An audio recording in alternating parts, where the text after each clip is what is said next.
महान भारतीय दार्शनिक आदि गुरु शंकराचार्य जी के अद्वैत वेदांत विषयक हमारे आज के व्याख्यान का विषय है अद्वैत वेदांत में जगत की अवधारणा। आदि गुरु शंकराचार्य जी ने अपने अद्वैत वेदांत का सार आदि श्लोक के माध्यम से अभिव्यक्त करते हुए स्पष्ट किया है कि ब्रह्म सत्यम जगत मिथ्या जीव ब्रह्मेव न अपरः, अर्थात एकमात्र ब्रह्म सत्य है, जगत मिथ्या है, जीव जो है वह ब्रह्म स्वरूप ही है, ब्रह्म से भिन्न नहीं है। शंकराचार्य जी के इस श्लोक के माध्यम से ये स्पष्ट है कि शंकराचार्य जी पारमार्थिक दृष्टिकोण से एकमात्र सत्य जो है ब्रह्म को स्वीकार करते हैं। ब्रह्म के अतिरिक्त वे जीव जगत माया आदि को जो है व्यवहारिक दृष्टिकोण से स्वीकार करते हैं, उनकी पारमार्थिक सत्ता स्वीकार नहीं करते। पारमार्थिक दृष्टिकोण से परम तत्व के रूप में ब्रह्म की ही सत्ता को स्वीकार करने के कारण इस दर्शन को अद्वैतवाद की संज्ञा भी दी जाती है। किंतु शंकराचार्य जी ने अपने दार्शनिक विवेचन में जगत विषयक अपने विचारों को स्पष्ट करते हुए जगत को मिथ्या कहा है। यहाँ यह स्पष्ट करना आवश्यक है कि शंकराचार्य जी जगत को मिथ्या कहते हैं, असत्य नहीं। और मिथ्या शब्द है जो वेदांत दर्शन में एक विशेष अर्थ में प्रयुक्त हुआ है। मिथ्या उसे कहा गया है जो सत्य असत्य विलक्षण हो। अद्वैत वेदांत के मतानुसार जगत जो है वह सत्य नहीं है, क्योंकि अद्वैत वेदांत में पारमार्थिक सत्य उसे कहा गया है जो त्रिकाल अबाधित हो, अर्थात जिसका भूत वर्तमान और भविष्य इन तीनों कालों में जिसका बाध या खंडन नहीं किया जा सकता, जिसकी सत्ता इन तीनों कालों में शाश्वत रूप से बनी रहती है सदैव, उसे ही पारमार्थिक सत्य की संज्ञा दी गई है। और इस दृष्टिकोण से एकमात्र सत्य जो है वह ब्रह्म है। तो जगत को हम पारमार्थिक दृष्टिकोण से सत्य नहीं कह सकते, क्योंकि जगत जो है इसका जो पारमार्थिक ज्ञान होने पर जगत जो है बाधित हो जाता है। अतः इसको हम पारमार्थिक दृष्टिकोण से सत्य नहीं कह सकते, क्योंकि ये त्रिकाल अबाधित सत्ता नहीं है। जगत को असत भी नहीं कहा जा सकता, क्योंकि असत उसे कहा जाता है जिसकी तीनों कालों में सत्ता नहीं हो, जैसे कि आकाश कुसुम, खरगोश के सींग, वंध्या स्त्री पुत्र, ये जो उदाहरण दर्शन में माने जाते हैं वो उन्हें क्या कहा जाता है, असत कहा जाता है, क्योंकि इनकी सत्ता जो है तीनों कालों में कभी भी नहीं होती। किंतु जो जगत जो है वह हमारी अनुभूति का विषय है, अतः जगत को हम असत भी नहीं कह सकते। शंकराचार्य जी के मतानुसार जगत को सत्य भी नहीं कहा जा सकता और न ही जगत को असत कहा जा सकता है। तो क्या जगत सत्य और असत दोनों हैं? दर्शन में किसी भी विषय वस्तु को एक साथ सत्य और असत नहीं कहा जा सकता, क्योंकि या तो वस्तु सत्य हो सकती है और या फिर असत। किसी भी विषय वस्तु को सत्य और असत एक साथ कहना आत्मविरोधी है। जगत को न ही सत्य और न ही असत भी कहा जा सकता है। सत्य असत से विलक्षण होने के कारण ही अद्वैत वेदांत में जगत को मिथ्या कहा गया है। जगत जो है अद्वैत वेदांत के मतानुसार इसकी व्यवहारिक सत्ता है, क्योंकि यह हमारे व्यवहारिक जीवन के लिए उपयोगी है। व्यवहारिक सत्ता पारमार्थिक सत्ता की अपेक्षा कम स्थायी होती है, जबकि प्रातिभासिक सत्ता की अपेक्षा ये अधिक स्थायी होती है। व्यवहारिक सत्ता के अंतर्गत वे विषय आते हैं जो हमारी जागृत अवस्था या हमारी अनुभूति के विषय होते हैं। जैसे ही मनुष्य को पारमार्थिक या ब्रह्म ज्ञान होता है तो उसका जो जगत विषय ज्ञान है वह बाधित हो जाता है। जगत जो है परिवर्तनशील है, इसमें निरंतर परिवर्तन हो रहा है, इसलिए इसको हम शाश्वत सत्ता नहीं कह सकते। अद्वैत वेदांत के अनुसार जो प्रातिभासिक सत्ता है उसका जो वाद होता है वह व्यवहारिक सत्ता से होता है, और जो व्यवहारिक सत्ता है उसको वादित पारमार्थिक दृष्टिकोण से किया जा सकता है। अतः प्रातिभासिक में इस सत्ता में जो हमें भ्रम या स्वप्न होते हैं उनका निराकरण हमारी व्यवहारिक सत्ता के द्वारा या व्यवहारिक सत्ता में जो हमें अनुभूति होती है उसके द्वारा वे बाधित हो जाते हैं। इसी प्रकार जो व्यवहारिक सत्ता के दृष्टिकोण से जो जगत की सत्ता को व्यवहारिक सिद्ध किया गया है वह भी पारमार्थिक ज्ञान होने पर बाधित हो जाती है। अतः अद्वैत वेदांत में जो जगत है उसको पारमार्थिक दृष्टिकोण से इसलिए सत्य नहीं स्वीकार किया है क्योंकि वह त्रिकाल अबाधित नहीं है, उसका बाद हो जाता है। अतः जगत की सत्ता को अद्वैत वेदांत में व्यवहारिक दृष्टिकोण से सत्य स्वीकार किया गया है। जगत विषयक जो शंकराचार्य जी का विचार जो है वह अभिन्न निमित्तोपादानेश्वरवाद कहलाता है। शंकराचार्य जी के मतानुसार जो ब्रह्म है वह जगत का निमित्त कारण होने के साथ साथ उपादान कारण भी है। भारतीय दर्शन में जो विभिन्न दार्शनिक विचारधाराएं हैं उनमें से कुछ विचारक जो हैं ईश्वर को या ब्रह्म को जगत का जो है केवल निमित्त कारण स्वीकार करते हैं, और कुछ जो हैं जगत के उपादान कारण को तो स्वीकार करते हैं किंतु निमित्त कारण को स्वीकार नहीं करते। किंतु शंकराचार्य जी के दर्शन में जो ब्रह्म जो परम सत्ता है वही जगत का अभिन्न निमित्त उपादान कारण है। जगत निमित्त कारण भी है और उपादान कारण भी है।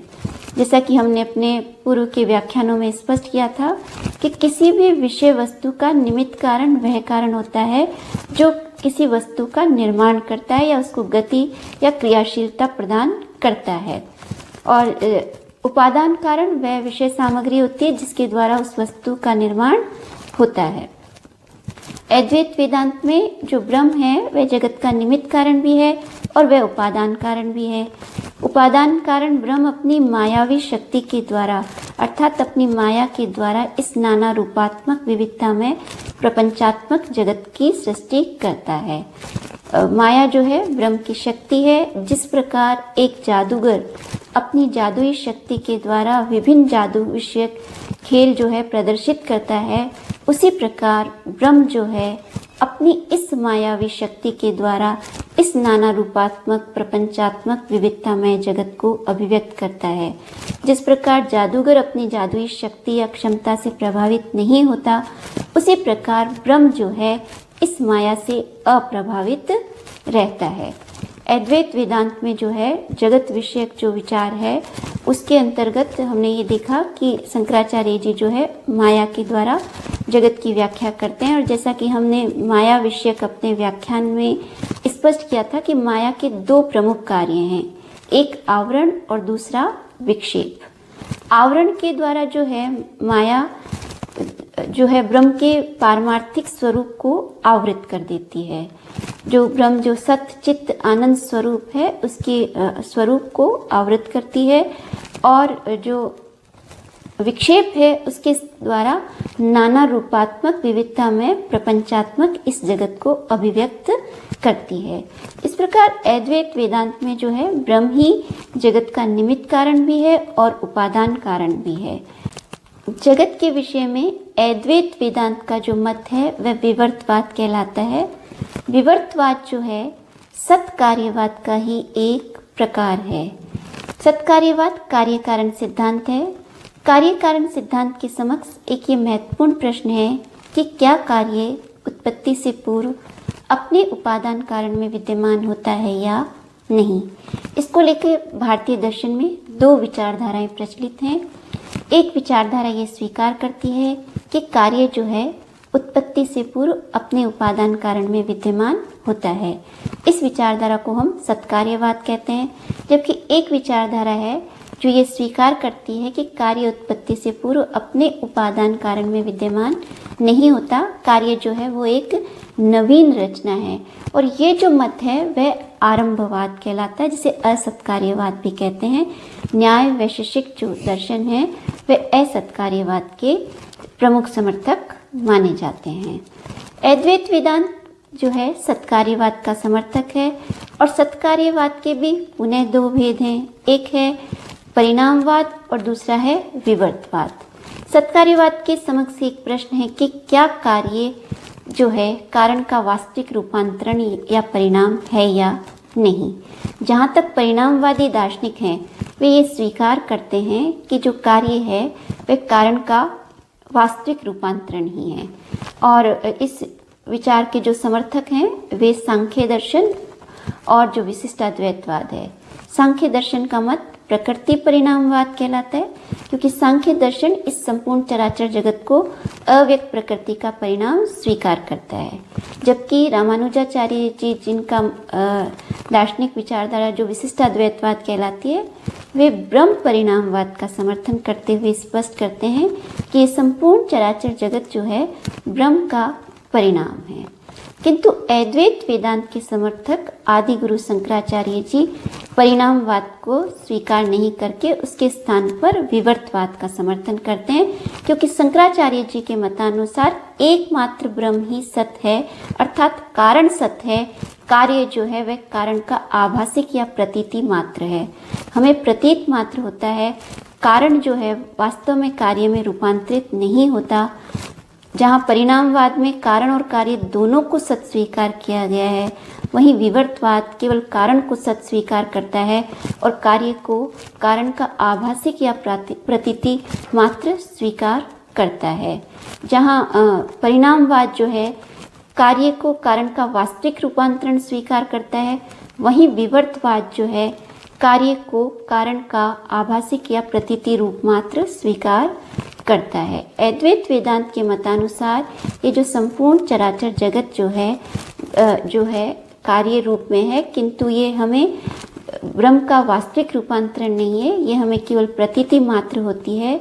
जिस प्रकार रस्सी में जो सर्प की प्रतीति होती है, रस्सी जो है सर्प नहीं बन जाती, किंतु अज्ञान के कारण जिस प्रकार हमें रस्सी में कुछ क्षण के लिए सर्प की प्रतीति होती है, उसी प्रकार जो है ये जो जगत जो है वह ब्रह्म का विवर्त रूप है, जिसमें विवर्त रूप में कारण रूप में ब्रह्म तो सत्य है, किंतु कार्य जो है उसका आभासिक स्वरूप मात्र है। इस प्रकार शंकराचार्य जी जो है जगत के विषय में विवर्तवाद का समर्थन करते हुए कारण रूप में ब्रह्म की सत्ता को तो सत्य मानते हैं, किंतु जगत जो उसका कार्य है उसको उसका विवर्त या आभासिक रूप स्वरूप मात्र स्वीकार करते हैं। इस प्रकार अद्वैत वेदांत विषयक जो जगत विषयक अवधारणा है, उस अवधारणा में हमने देखा कि शंकराचार्य जी के मतानुसार जो जगत जो है वह मिथ्या है, जगत की सत्ता व्यवहारिक है।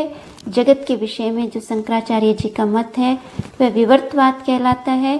शंकराचार्य जी के जगत को जो सामान्यतः एक भ्रांति है कि शंकराचार्य जी जगत को असत कहते हैं, वह नहीं है, क्योंकि इस संपूर्ण विवेचन से ये स्पष्ट है कि शंकराचार्य जी ने कहीं भी जगत को असत नहीं कहा है।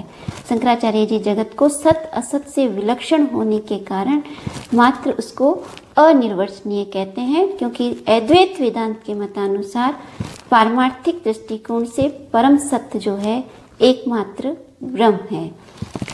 अद्वैत वेदांत का जो ये जगत विषयक विचार है, यदि हम इसकी भारतीय दर्शन में प्रचलित विभिन्न दार्शनिक विचारधाराओं में जगत विषयक विचारों के साथ तुलना करें तो हमें ये स्पष्ट होता है कि भारतीय दर्शन में जगत विषयक विचार को लेकर दो विचारधाराएं प्रचलित हैं। एक विचारधारा वह है जो जगत को स्थायी, शाश्वत और नित्य स्वीकार करती है। इस विचारधारा के जो प्रमुख समर्थक हैं, जैसे चारवाक दर्शन है, जैन दर्शन है, बौद्ध दर्शन में हीनयान है, न्याय, वैशेषिक जो है, सांख्य, योग और मीमांसा, जो ये दार्शनिक विचारधारा हैं, वे जगत को शाश्वत और स्थायी सत्ता के रूप में स्वीकार करते हैं।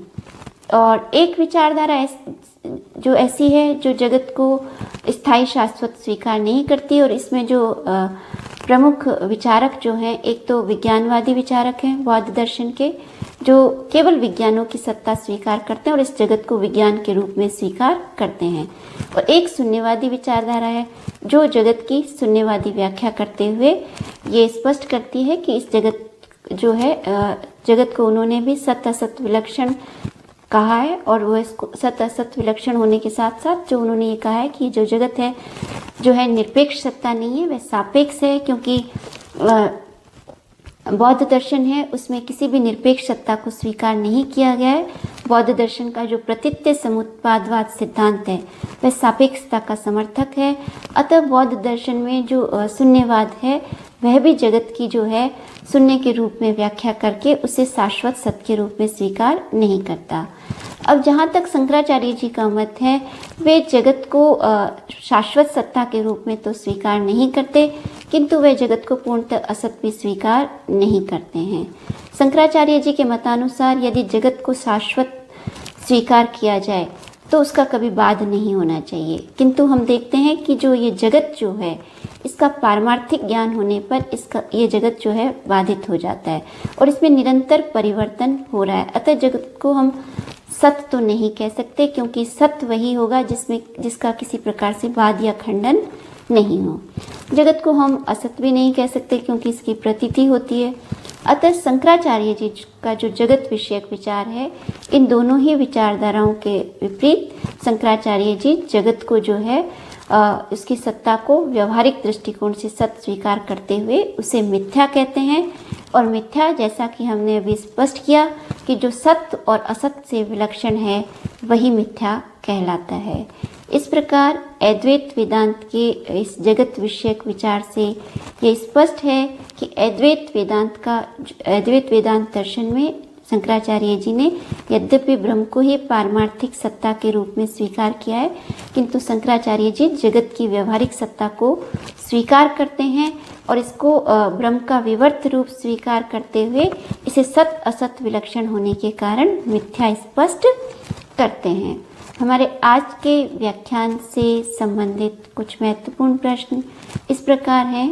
अद्वैत वेदांत के जगत विषयक विचार की आलोचनात्मक व्याख्या कीजिए। विवर्तवाद से आप क्या समझते हैं? अद्वैत वेदांत के विवर्तवाद को स्पष्ट कीजिए। अद्वैत वेदांत के मतानुसार जगत की सत्ता किस प्रकार की है, उसे स्पष्ट कीजिए। अद्वैत वेदांत में जगत को मिथ्या क्यों कहा गया है, इसका तर्कसंगत समाधान प्रस्तुत कीजिए। अद्वैत वेदांत के जगत विषयक विचार की अन्य भारतीय दार्शनिकों के साथ तुलनात्मक विवेचन करते हुए ये स्पष्ट कीजिए कि इन विचारों में से कौन सा विचार सर्वाधिक तर्कसंगत है। ये हमारे आज के व्याख्यान से संबंधित कुछ महत्वपूर्ण प्रश्न हैं।